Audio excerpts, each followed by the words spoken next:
Asesinos en series, atentados terroristas, secuestros, desapariciones, asesinatos y demás casos tienen algo en común, que todos y cada uno de ellos se ganaron el título de ser unos crímenes atroces.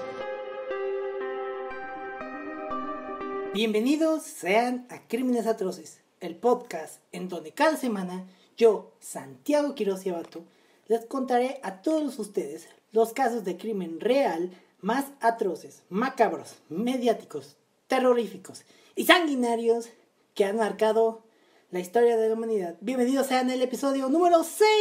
Espero que hayan disfrutado mucho el episodio número 5.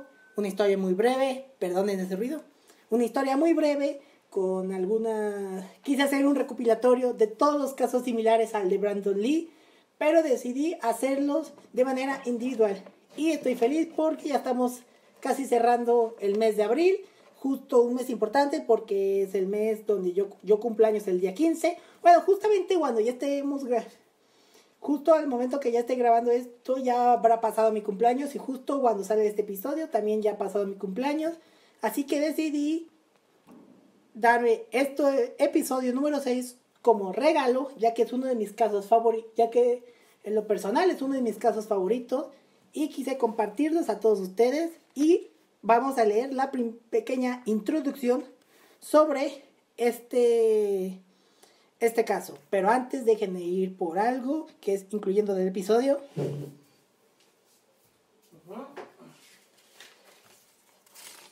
Aquí está, este es un papel importante que más adelante sabrán el por qué me levanté a mitad del episodio para ir a buscarlo. Digo, los que me están viendo saben que me levanté por un papel, los que me están escuchando, perdone por esa interrupción. Ahora sí, empecemos con el episodio.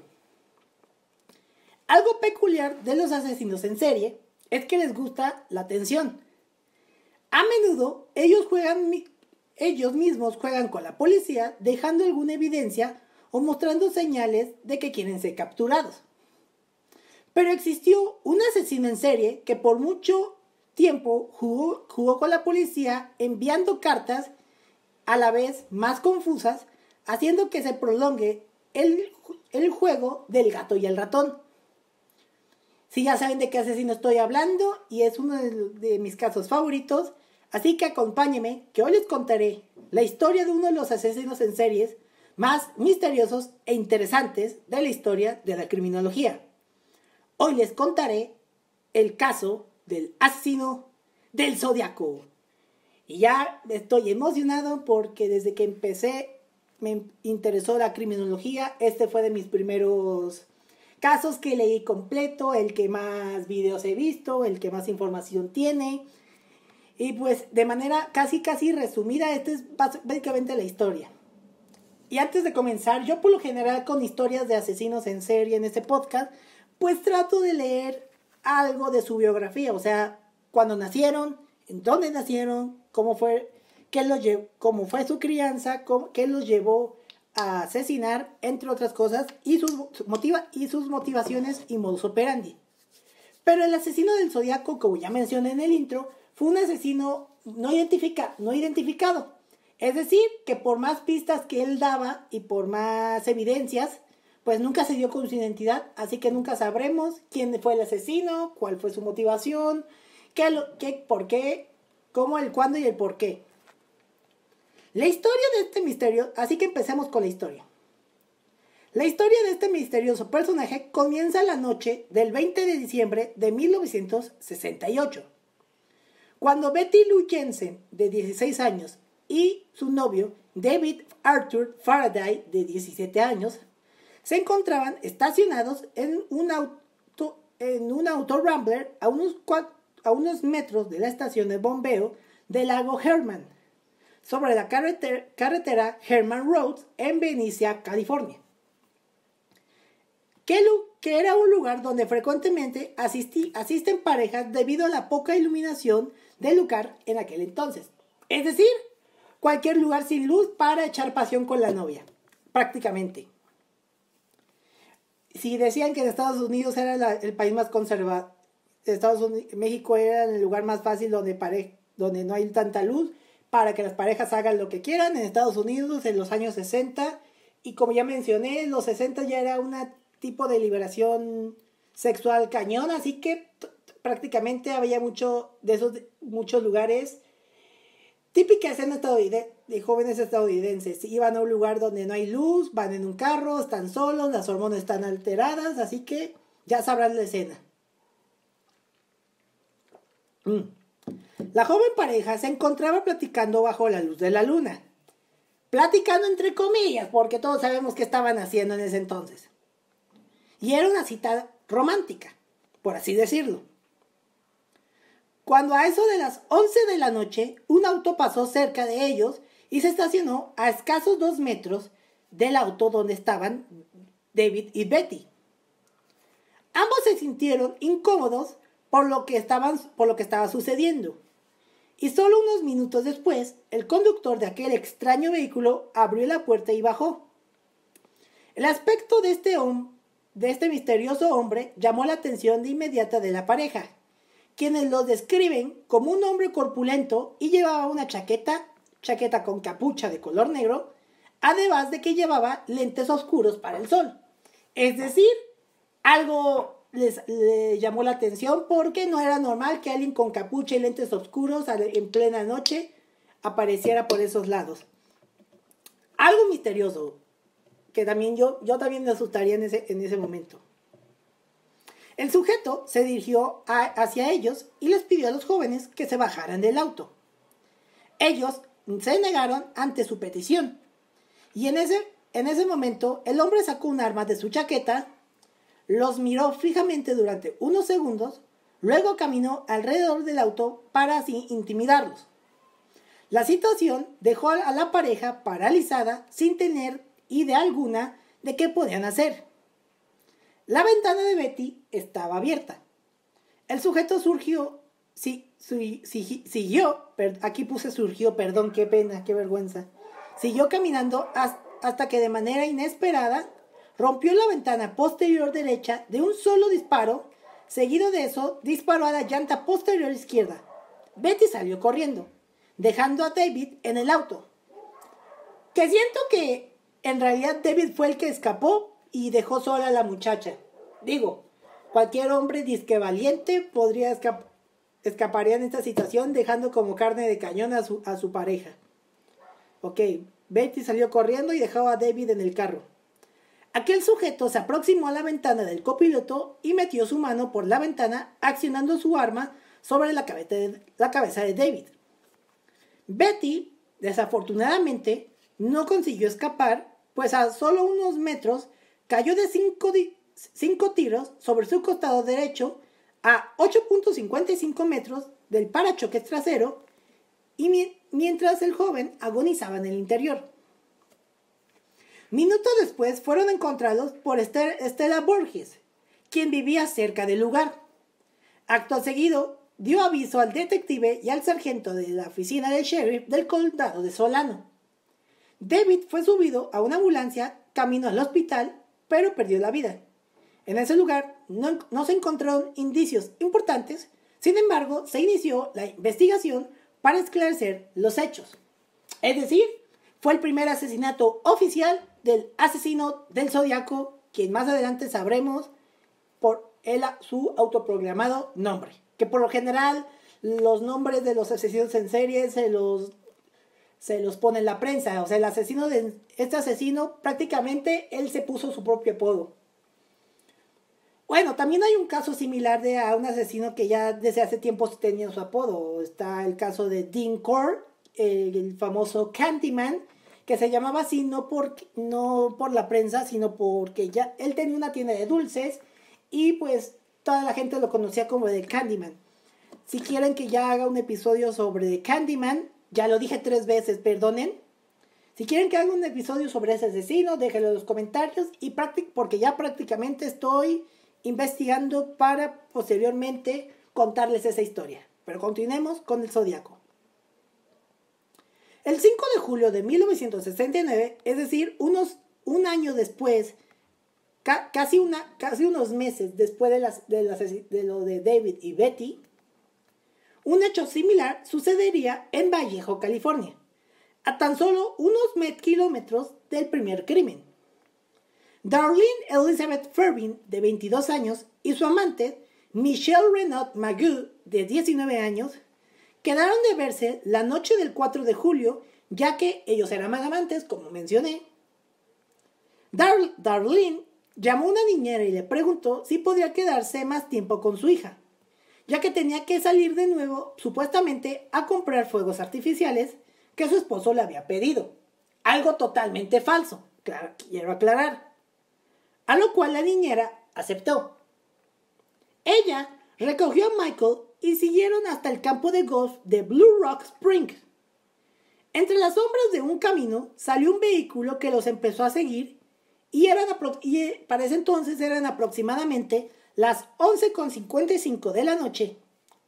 El auto los seguía a gran velocidad. Darlene se percató de eso e intentó evadir girando varias veces para poder despertarlo, sin éxito alguno. Luego de eso, chocó contra un árbol y el auto se apagó, quedando estancados a unos 20 metros de la entrada del campo de golf, que inesperadamente se encontraba completamente vacío. Pues esa noche se festejaba el Día de la Independencia de los Estados Unidos de América. Es decir, se festejaba el 4 de julio, como mencioné, que es su Día de Independencia. El Día de Independencia. Y aún así los gringos siguen creyendo, como nosotros, sería el 15 y el 16 el 15 de septiembre. Sería para nosotros el 15 de septiembre. Bueno, si me están escuchando de Estados Unidos, nuestro 5 de mayo, lo cual está incorrecto porque no se festejamos nuestra independencia el 5 de mayo, sino el 15 de septiembre. No voy a entrar en más detalles porque ya no quiero perder al público estadounidense. Ya solos en medio de la noche, Darlene y Michael vieron que aquel auto que los seguía, luego se detuvo. Después de rodearlos por 5 minutos, se detuvo. Se bajó del carro, sacó un arma Longer 9 milímetros y disparó contra la pareja. A las 12:40 del 5 de julio, el Departamento de Policía de Vallejo recibió una llamada anónima efectuada por un hombre. Confesó el asesinato, además de confesar el asesinato de Jensen en Faraday. La policía rastreó la llamada, que provenía de un teléfono público. A pesar de que llegaron y localizaron la cabina, el hombre había desaparecido. Cuando la policía llevó a la pareja al hospital, Darlene fue declarada muerta en el hospital y Michael, de manera milagrosa, sobrevivió a pesar de recibir disparos en el rostro, el cuello y el pecho. Fue ahí donde los detectives John Lynch y Ed Rust empezaron a investigar. El 1 de agosto de 1969, unos meses después de los asesinatos, 3 cartas escritas por el asesino llegaron a 3 periódicos diferentes: al Vallejo Times-Herald, al San Francisco Chronicle y al San Francisco Examiner. Las cartas eran casi idénticas entre sí, donde se reconocían los 3 crímenes e incluía un criptograma de 408 caracteres que revelaba la identidad del asesino. Más adelante sabrán en esta historia que el asesino del Zodíaco siempre enviaba cartas con un criptograma donde supuestamente decía su identidad. Cosa totalmente desviado. Si hay alguien aquí que haya visto la película de Zodiac, la película protagonizada por Jake Gyllenhaal, Mark Ruffalo y Robert Downey Jr., es una película de David Fincher, el mismo director de la serie Mindhunter, que por cierto, #Mindhunter tercera temporada, hizo a exactitud y muestra un poco el proceso de los investigadores para esclarecer de quién era el asesino del Zodíaco. Algo que hasta nuestros días, esas cartas existen, pero siguen sin resolverse y el asesino nunca se sabrá. Ok, la carta tenía 408 caracteres que revelaban la identidad. Lo que pedía el asesino era algo simple: que las cartas se publicaran en la primera plana o ese mismo fin de semana mataría a 12 personas. Algo que sí hicieron bajo amenaza, y las cartas se publicaron en primera plana. 3 días después de este suceso, otra carta llegó a la redacción del San Francisco Examiner diciendo lo siguiente: querido editor, este es el Zodiaco, dando así el comienzo de la historia de todo lo detrás del asesino del Zodiaco. El 8 de agosto de ese año, Donald y Betty Harden, un matrimonio de Salinas, lograron descifrar el criptograma de 408 símbolos, y quiero aclarar que los símbolos incluían el alfabeto normal, números, cartas astrales, entre otras cosas, para hacer el mensaje complejo.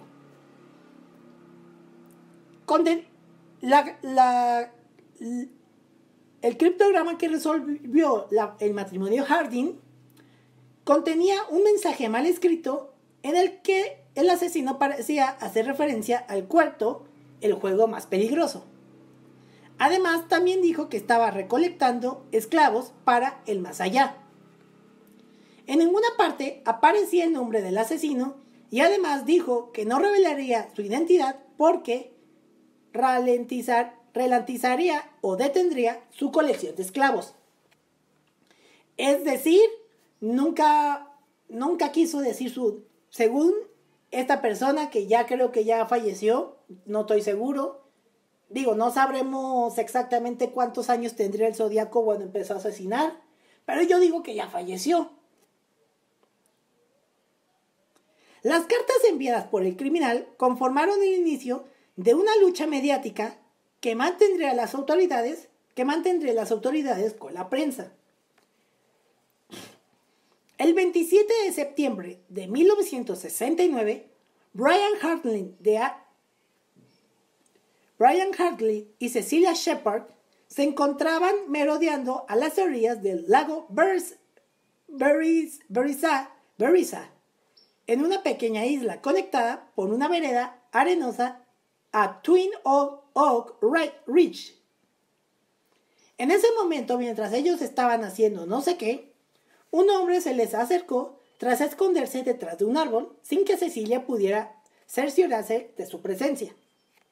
La persona vestía una capucha de verdugo color negra con unas gafas de sol sobre los agujeros de los ojos y con una especie de babero colocado en el pecho con un símbolo de apariencia reticular de unos 7.5 centímetros y 7.5 centímetros de área. Es decir, si han visto la película de Zodiac o han visto no sé qué temporada es la de American Horror Story Hotel. Creo que es la 4ª o es la 3ª. No estoy tan seguro. Es una persona con una capucha y tiene aquí el símbolo que es un círculo y una como cruz, que así firmaba sus cartas. La persona en cuestión se aproximó a la pareja con una pistola. Hartnell cree que se trataba de un arma 45. El encapuchado afirmó ser un convicto fugitivo de una cárcel de Deer Lodge, en Montana, en donde dijo haber matado a un guardia y robó un carro, y explicó que necesitaba su vehículo para huir a México. Que yo no entiendo en esas épocas por qué todos los criminales que se escapaban de prisión querían irse a México, pudiendo haber elegido Canadá. Pero bueno, cosas de criminales gringos, no sé.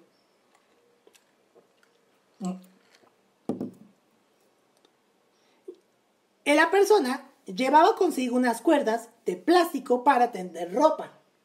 Es decir, siento que el asesino del Zodiaco era mexicano, porque ¿quién carga consigo ropa para colgar ropa, la verdad? Digo, es una teoría que tengo. Llevaba unas de estas de plástico para tender ropa, previamente cortadas y les pidió a Shepard amarrar a Hartnell y los apretó para descubrir que ella los había dejado flojos.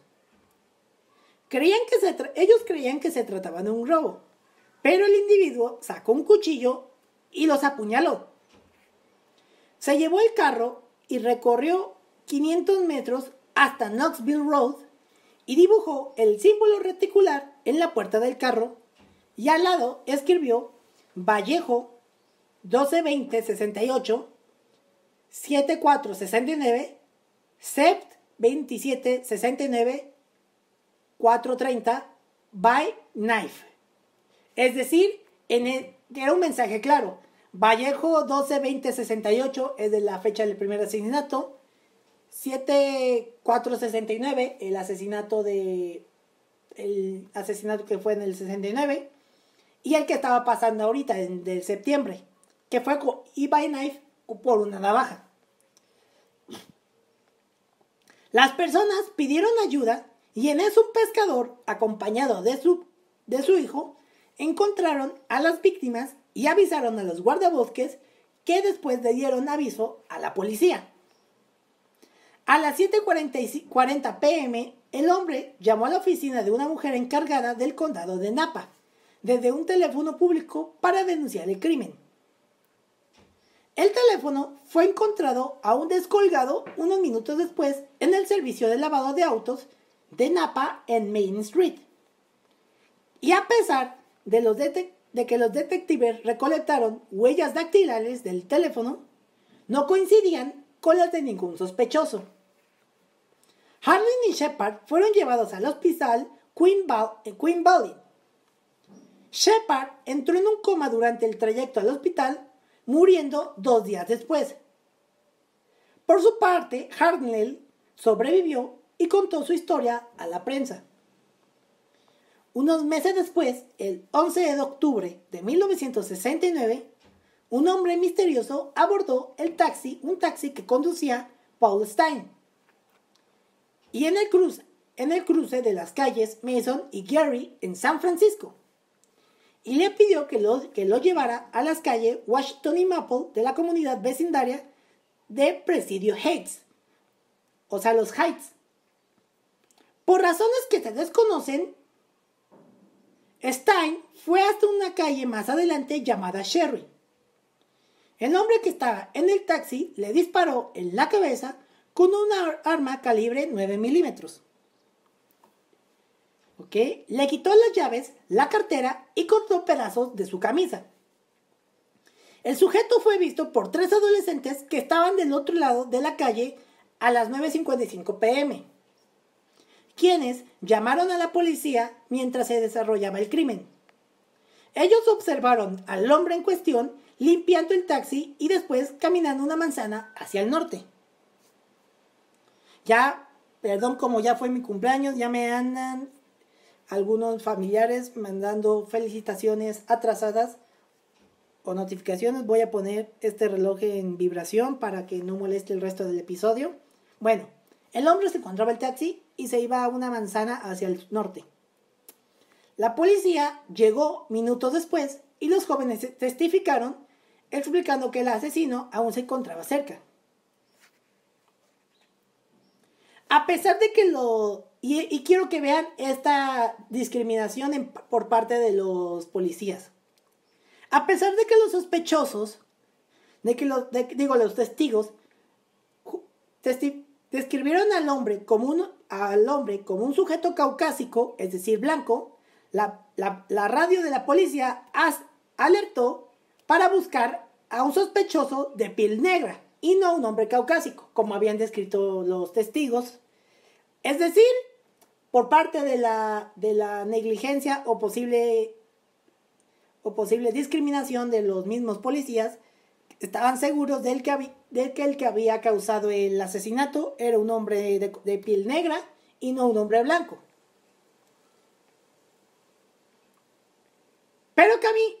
Pero al momento de querer encontrar al sujeto,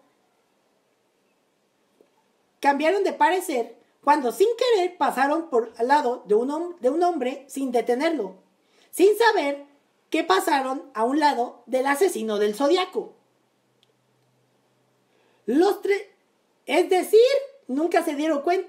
Ellos vieron a un hombre por ahí en la noche, pero la persona era de color blanca y no les parecía nada sospechoso que un hombre blanco caminara por la noche en un lugar y en el momento después de un asesinato. Yo creo que la policía en ese momento, a pesar de que ya estaban los derechos civiles por ahí, todavía existía ese tipo de discriminación, bueno, hasta nuestros días. Está claro el ejemplo, no sé, de Rodney King en el 92, o el más actual más o menos, el más actual es el de George Floyd, el afroamericano que asesinaron. Ya Floyd tendrá su episodio en este podcast. Bueno, los tres adolescentes fueron testigos y trabajaron con un criminalista para elaborar un retrato robot del asesino. 2 días después realizaron un segundo retrato hablado. La edad del Zodiaco fue estimada entre 35 a 45 años de edad y se estima que por lo menos se investigaron cerca de 2.500 sospechosos. Es decir, muchas personas con esa descripción coincidían con el Zodiaco en ese entonces. Bueno, posterior a los años siguientes también hubo personas que testificaron de que esa persona era el asesino.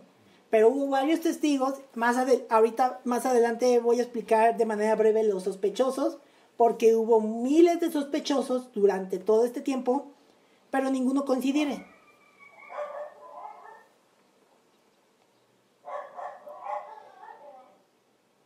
El 14 de octubre de 1969, el San Francisco Chronicle recibió una carta más del Zodiaco, junto con una muestra de la camisa amenazando con disparar en una escuela.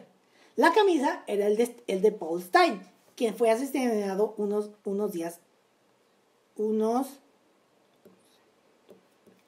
3 días antes. A las 2 a.m. del 20 de octubre de 1969, el Zodiaco supuestamente llamó al departamento de policía de Oakland exigiendo que 2 abogados de nombre F. Lee Bailey o Melvin Bailey se presentaran en un programa de televisión. Las líneas telefónicas estuvieron abiertas en el programa. El presentador le pidió a los espectadores estar atentos,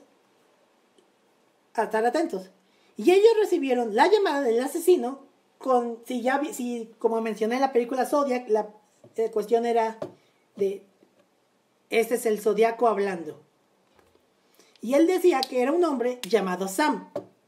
Pero al rastrear la llamada, se dieron cuenta que provenía de un hospital estatal en Napa, California, y que el supuesto Sam era un enfermo mental. Es decir, pensaron que tenían al asesino, pero resultó ser una persona con una enfermedad mental. El 8 y 9 de noviembre de 1969, el Zodiaco envió varias cartas. Una de ellas contenía 340 caracteres y otra carta de 7 páginas. Una de ellas se llegó a descifrar el 5 de diciembre del 2020.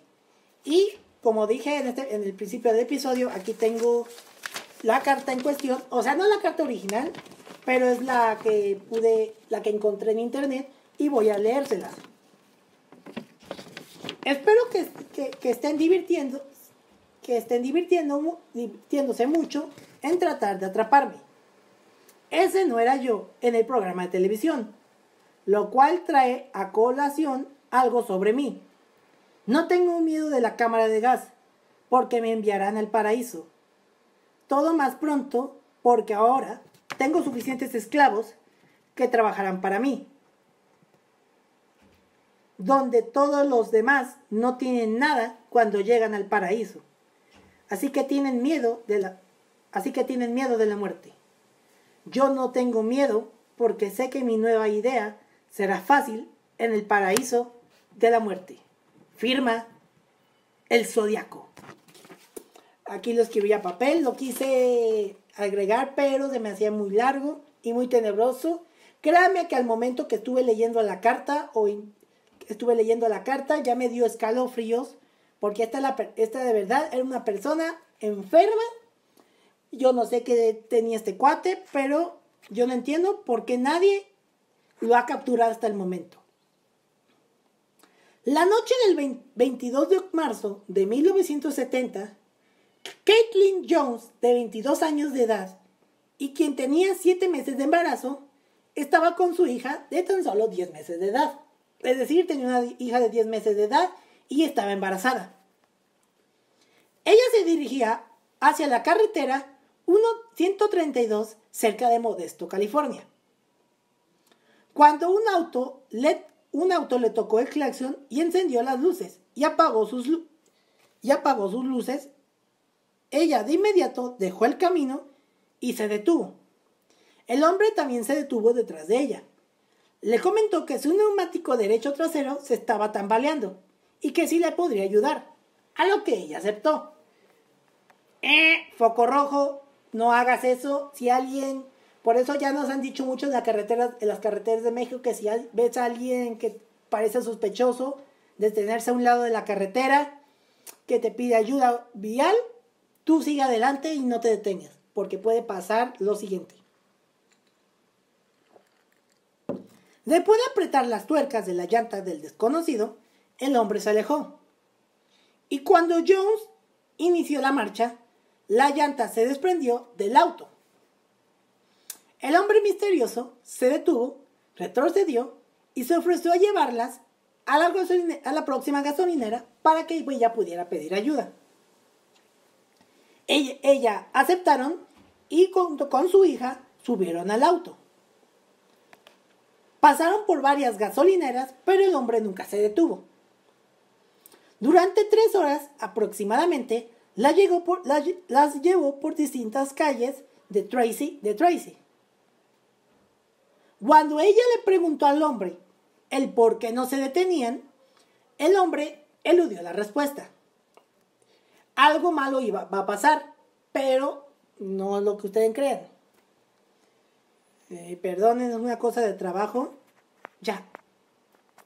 Cuando el hombre se detuvo en una intersección, Jones salió del auto junto con su hija y se ocultaron en el campo. El hombre en cuestión que las llevaba salió del auto para buscarlas y en eso un camionero llegó a la escena y en ese entonces el secuestrador escapó. Jones pidió ayuda para viajar a la estación de policía ubicada en Peterson, California.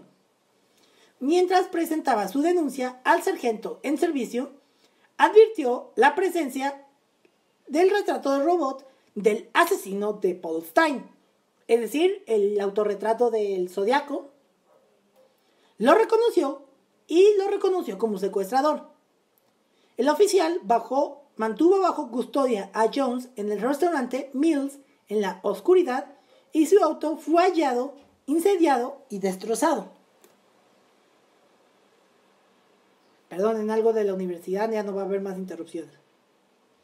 A lo largo de los años, existieron muchas inconsistencias en el secuestro de Jones. Y están lo siguiente. Están las afirmaciones de que el individuo que había amenazado con matarlas mientras manejaba, son muy discutidas según un reporte policíaco.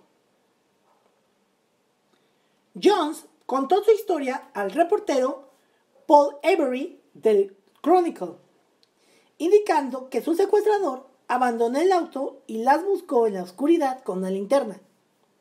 Sin embargo, 2 testigos que dio la policía aseguró que el hombre nunca se bajó del auto. Aunque algunos testigos mencionan que el auto de Jones fue movido posteriormente incendiado, mientras que otros testigos afirman que el auto permaneció donde Jones la había dejado. Las diversas discrepancias entre las versiones de Jones ha llevado a los investigadores a cuestionarse si ella efectivamente fue una víctima del ya proclamado asesino del Zodiaco. Es decir, nunca sabremos qué sucedió realmente. Igual que en otros casos que le vincularon al Zodiaco, que más adelante voy a decir. El asesino del Zodiaco siguió manteniendo comunicación con la prensa durante los 70, mediante cartas y tarjetas postales en la que siempre firmaba con sus símbolos, además de que mandaba mensajes en códigos encriptados donde, según el asesino, revelaba su identidad.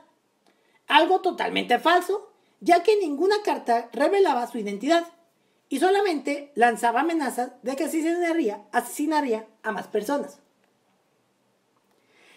El 20 de octubre de 1970, Paul Avery, reportero del Chronicle, del que llevaba la historia de Jones, que además cubría todo el caso del Zodiaco, recibió una postal de Halloween, una postal con una calavera, firmada con una letra Z y el símbolo reticular, el símbolo del Zodiaco. La carta decía: "Peekaboo, estás condenado". Poco tiempo después, Avery dejaría de publicar y dejaba de seguir el caso.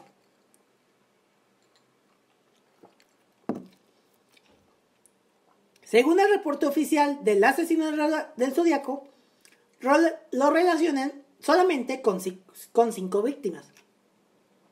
Sin embargo, en una de sus cartas llegó a admitir que el número de sus víctimas asciende a 32. Las motivaciones exactas de sus asesinatos nunca se sabrán. En una de sus cartas dejó un mensaje, el cual puede ser la motivación. La carta decía lo siguiente: "Me gusta matar personas porque es más excitante que matar animales".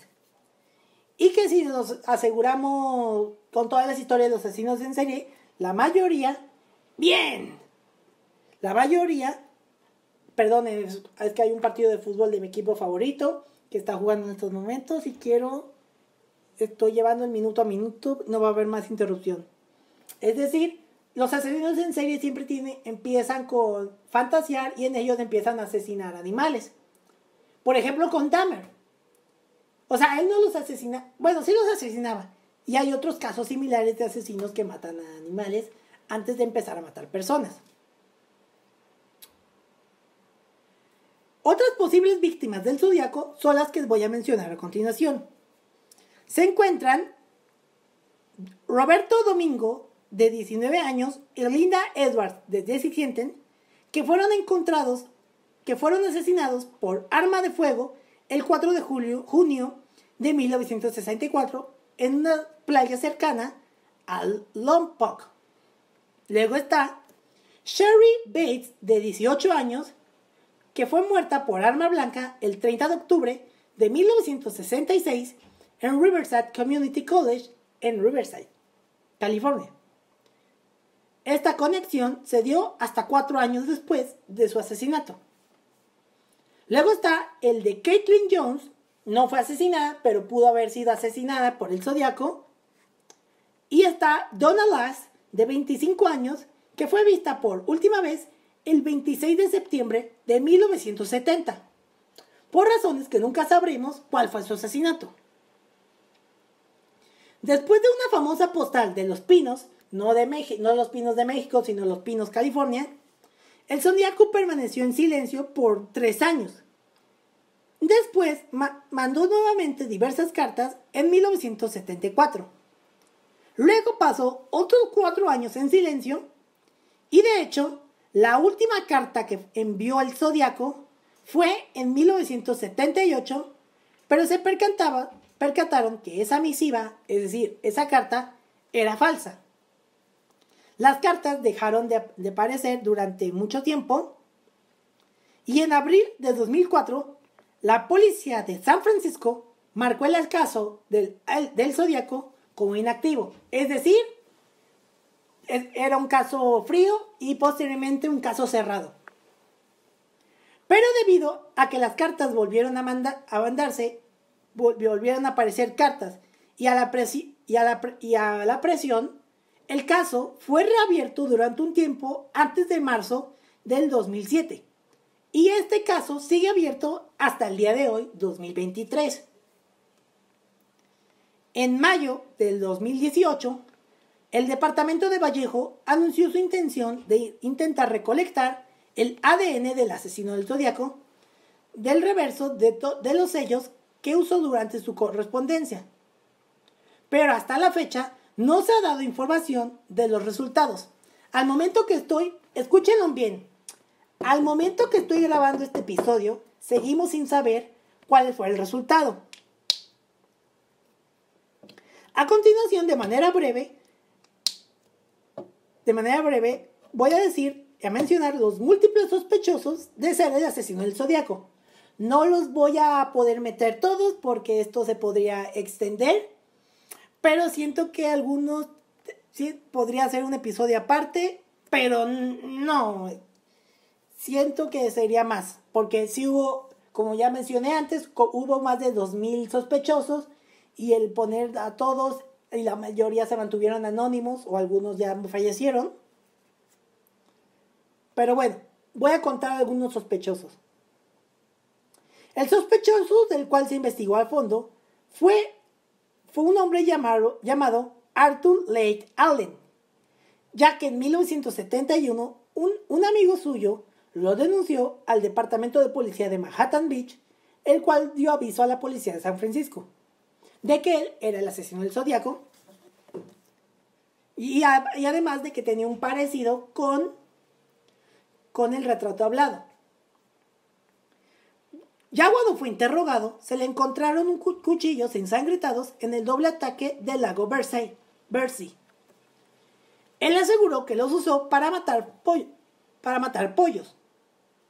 Las sospechas hacia Arthur siguieron hasta 1991 y años después Arthur fallecería, ya que después de una prueba de ADN no coincidían con las del asesino. En el 2007, Dennis Kaufman aseguró que su padrastro, Jack Torrance, era el Zodíaco, ya que se encontró entre sus pertenencias que fueron entregadas a la policía una capucha similar al del asesino. En el 2009, Robert Tarbox dijo que a principios de la década de los 70 que un marino entró a su oficina y le confesó ser el Zodíaco. Luego está la sospecha de Richard Gaikowski,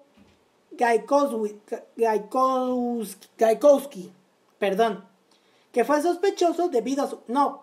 Arthur no era el parecido al retrato robot, era Richard, el que tenía su parecido al retrato robot, ya que su voz era similar al del asesino del Zodíaco. En octubre del 2021, un grupo llamado The Case Breakers, conformado por investigadores retirados y reporteros, afirmaban que después de varios años descubrieron la identidad del asesino, que su nombre era Gary Francis Posty y que habría muerto en el 2018. Pero, al no existir pruebas suficientes, descartaron de que el asesino del Zodíaco fuera este tal Gary. Como datos extras, también fue puesto como sospechoso escuchen bien este nombre porque ya tendrá su episodio. Fue sospechoso nada más y nada menos que Dennis Rader, quien años después sería conocido mundialmente, mediáticamente, como el asesino BTK, es decir, Bind, Torture and Kill, o atar, torturar y matar, que era su modus operandi. Yo cuando investigué más a fondo, yo no sabía que Dennis Rader, que era sorprendente, ya tendrá próximamente su capítulo en este podcast, Dennis Rader, BTK, porque fue toda una historia, porque a este no lo atraparon, operó en los 70, empezó en los 70, siguió en los 80, siguió matando en los 90, a que después de 1993-94 dejó de asesinar, y no fue hasta que lo atraparon en el 2005, cuando él mismo mandaba cartas, mandó evidencias de que él era el asesino durante el 2004. Fue toda una historia, en su momento se marcó como otro asesino del Zodiaco. Próximamente tendrá su episodio completo, Dennis Rader o BTK, como lo quieran mencionar. Y si son fans de Mindhunter, era el señor con lentes y bigote que andaba en una camioneta y después estaba en casas instalando sistemas de alarmas, ya que Rader era instalador de alarmas.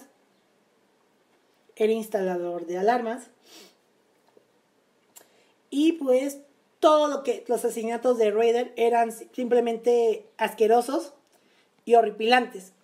Que no le deseo eso a nadie, pero el señor todavía sigue en prisión y espero que en algún momento fallezca y nunca lo dejen en libertad. Si quieren saber todo de Dennis Rader, les recomiendo documentales y les recomiendo mucho la serie Mindhunter. No aparece mucho porque es un personaje de esos que aparecen en pantalla 5 minutos, unos cuantos minutos o segundos y ya luego desaparece. Pero bueno, según uno de los sospechosos, el origen del nombre del zodiaco y de su símbolo provienen de una marca de relojes llamada Zodiac, que curiosamente tiene el mismo nombre reticular. Es decir, que nunca sabremos quién fue el asesino del zodiaco, pero lo que sí sabemos es que posiblemente su nombre y su símbolo provienen de un reloj.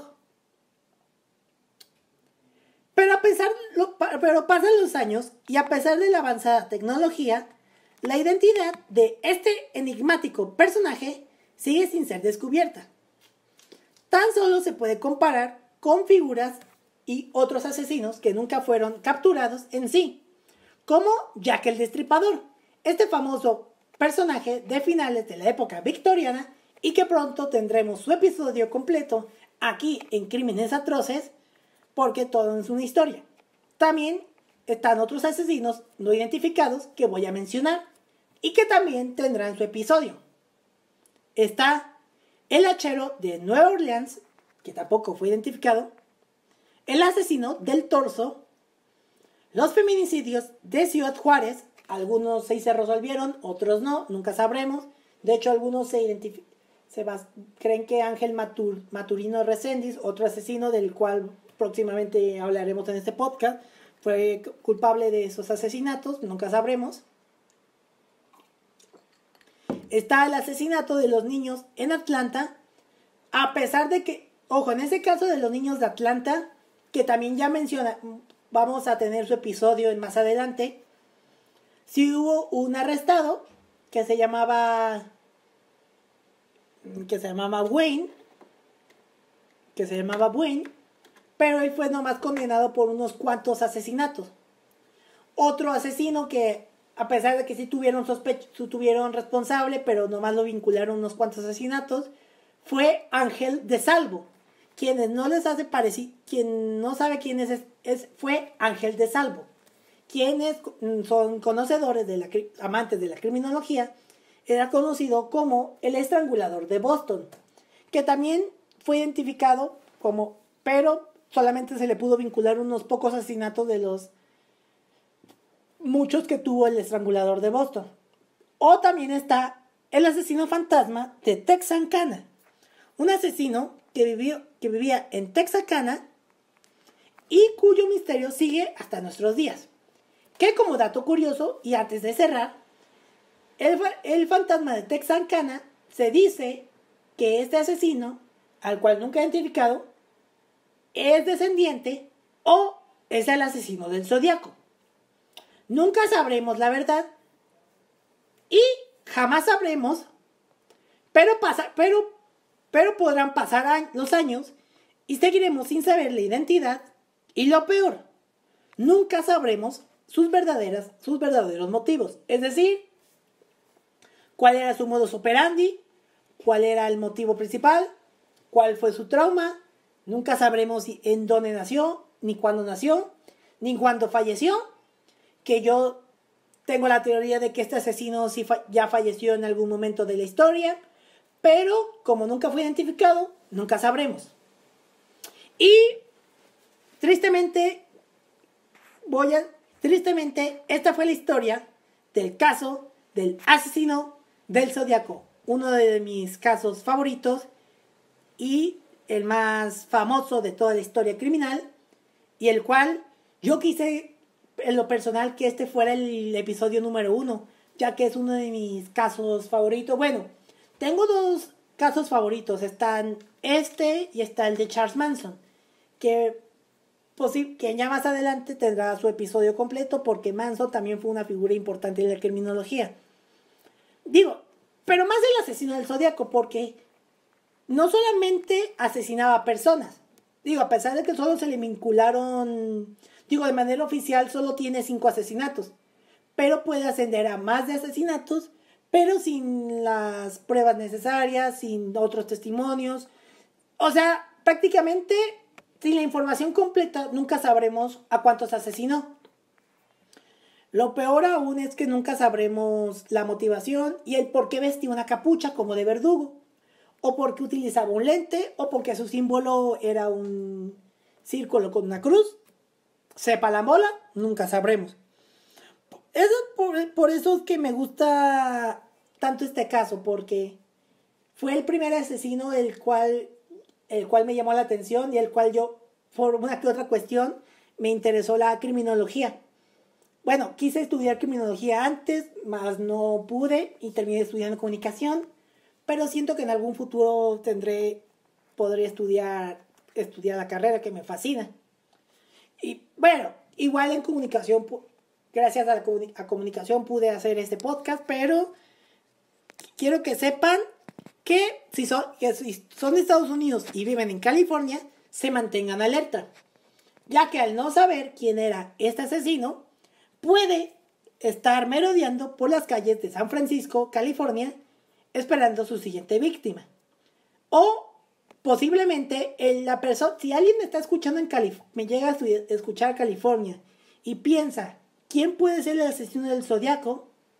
Es que posiblemente, tal vez tenga, no sé, tal vez tenga al asesino del Zodíaco como espectador. Nunca lo sabré. Sería emocionante tener al asesino del Zodíaco como escucha. No sé, es una cuestión mía. Así, no estoy diciendo que me gustaría tener como fan al Zodíaco. Me estoy refiriendo a que posiblemente, como nunca sabremos la identidad, puede estar escuchando este podcast en este momento. Ya que como todos los asesinos tienen el ego desmedido y el ego muy alto, les encanta escuchar sus propios asesinatos. Es decir, casos como ese hay muchos. Está Ted Bundy, Ed Kemper, Dennis Rader, Dahmer a lo mejor, está Richard Ramírez, Gacy, entre muchos otros. Pero bueno, espero que les haya gustado mucho el episodio número 6 de Crímenes Atroces. Un episodio que me autorregalé por mi cumpleaños. Quería estrenarlo el día de mi cumpleaños, pero mi cumpleaños cayó en un sábado y yo saco episodio los viernes. Pero este es mi regalo atrasado por varias semanas, por varios días. Y recuerden que si quieren saber mucho del Zodíaco, les recomiendo la película Zodiac de David Fincher. Una película muy buena, creo que está en... ¡Ay! Perdonen por ese susto, pero alguien entró al estudio. ¡Hola, ma! ¡Ay! Perdonen ese susto. Voy a editar ese susto. No lo voy a editar, así lo voy a dejar. Perdonen por ese ruido, pero es que alguien entró al estudio. Que si quieren saber un poco más del Zodíaco, les recomiendo la película Zodiac, que es de David Fincher, el mismo que dirigió Mindhunter, que es protagonizada, como ya mencioné, es protagonizada por Mark Ruffalo, Jake Gyllenhaal y Robert Downey Jr., quien interpreta a unos investigadores quienes están investigando el caso del Zodíaco, y ahí aparece el Zodíaco con su traje. Ya pronto verán la foto en las notas. Y existen múltiples documentales, existen diversas series, por así decirlo. Es más, en un episodio de